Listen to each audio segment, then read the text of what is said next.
Our guest today is a medical historian, author of more than 45 books, and curator of his own collection of approximately 1 million photographs. I'm Dr. Andrew Wilner, and you are listening to ReachMD. Joining me today is Dr. Stanley Burns, an ophthalmologist and clinical professor of medicine and psychiatry at the New York University Langone Medical Center. Dr. Burns' extensive knowledge of medical history has led to his role as a consultant on dozens of documentaries and feature films, including the television series The Nick and Mercy Street. Welcome, Dr. Burns. I'm happy to be here. I guess you should tell us, what is the Burns Archive and how did it get started? Well, I was always a historian and interested in history, and I began collecting photographs in 1975. I started using my photographs in lectures, and I was asked by the New York State Journal of Medicine at that time to write some articles and publish some pictures. So in 1977, I established my Burns Archive, which was the writing arm of the collection. And so since then, I've written over 1,100 articles, currently 46 books. We just published our 46th one, and mostly on medical or medical-related topics. About 42 of the books are strictly medical-related topics. So that's how it all started. How old were you then? Let's see, that was 1975. I guess I was about 40 years old. So you were already in your medical career as an ophthalmologist. Yes. And, I couldn't help wondering, ophthalmology is, of course, concerned with vision, and I wondered if that was somehow connected to your love of photography. Is there a connection there? Well, the connection is in the details. The ophthalmologist is concerned with the tiny specks that get in the eye and what's going on. It's a microscopic profession. Where you're always using a microscope to examine the eye or currently to operate on the eye. When I started, we didn't use microscopes, by the way, to operate on the eye. And photographs are the same kind of, besides the analogy of the camera, with the lens and the film representing the retina, in those days anyway, the analogy is perfect, but the hunt for detail is the same. Dr. Burns, in 1977, I started my medical school, and I remember seeing the Burns Archive in various journals and these strange illustrations.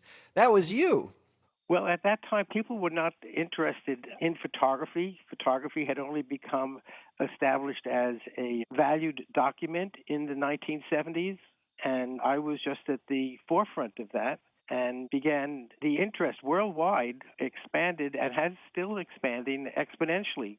Currently, museums collect medical photography. Well, just from a practical point of view, I understand the collection is just enormous. How do you keep track of hundreds of thousands of these illustrations? Well, we actually have boxes full. We haven't digitized all of the images. We only digitize when we're doing a book or a journal. So we have many images digitized, probably a couple 100,000. We don't put them all online, only because in photography you always want to see what you haven't seen. So we're just getting requests to supply specialized photographs for a variety of topics. This is such an enormous undertaking, 46 books. You mentioned you're a medical historian. How did that happen? I was always interested in history. I was born before the war, that's World War II, and the war fascinated me, and the events that led up to what we're doing today fascinated me. I wrote my first paper in 1956 on David Rice Atchison, who was President of the United States for a day. And these arcane, unusual topics, which were important at the time, just took over control of my collections and my historical writing. And I write history and not heritage. Heritage is the story that you like to hear. It's the filtered history. And my history is, I assume everyone already knows heritage. And what you want to learn is the history, what actually happened. Because we tend to forget, just like in photography, you throw away your bad pictures of yourself. They're destroyed, and that usually happens in history. You want to recreate a nice line of perfect historical events to where you got today. But that's not history. Can you give me an example of something I might have learned as heritage that your research shows is really not the actual history? Well, let's just talk about the Nick. For instance, in the Nick, I show the actors doing surgery without gloves or masks. and the year is supposed to be 1900. But the history, the heritage of medicine is that Halsted developed the gloves in the 1890s, and everyone was using them. Quote, everyone was using them by 1900. And so when I got criticism for having that on the show, I then sent my critics a collection of about 24 pictures I had of operations being performed in the United States through 1905, where the major surgeons are not using gloves. If you are just joining us, you're listening to ReachMD, and I'm Dr. Andrew Wilner. I'm speaking with Dr. Stanley Burns, ophthalmologist, medical historian, and curator of the Burns Archive.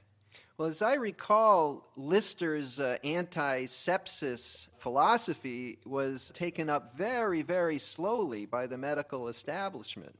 Well, there were only two 19th century medical inventions that were taken up immediately, and that was anesthesia and the X-ray.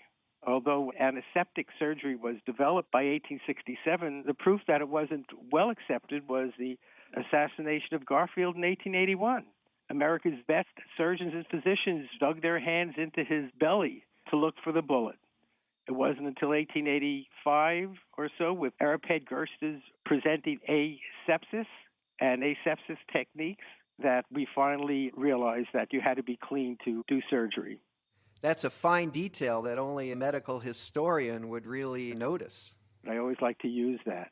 But if I had an original, untouched photograph of the event, you see the truth of the event, and you also get to study other things that are not pertinent at the time, especially in medical photographs. That would be, where are the electrical wires? What kind of dress do they have? What kind of shirt? What's the gown? What's the position of the nurses? Who's in the audience?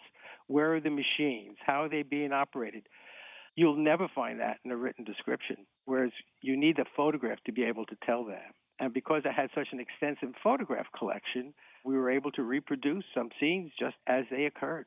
An example of the accuracy is we were using Lister atomizers to emphasize the aseptic technique at the time, and they were very expensive. The company bought one and then reproduced identical Lister atomizers so that we could have an accurate portrayal of how they were used. Can you tell me, what's your latest project?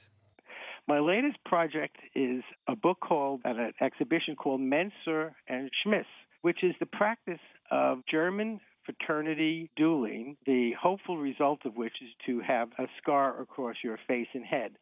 I was introduced to the topic by some German physicians who had practiced that. There's always a surgeon and doctor in attendance who wipes the blades antiseptically and then sews the wounded students up. The idea was a badge of honor.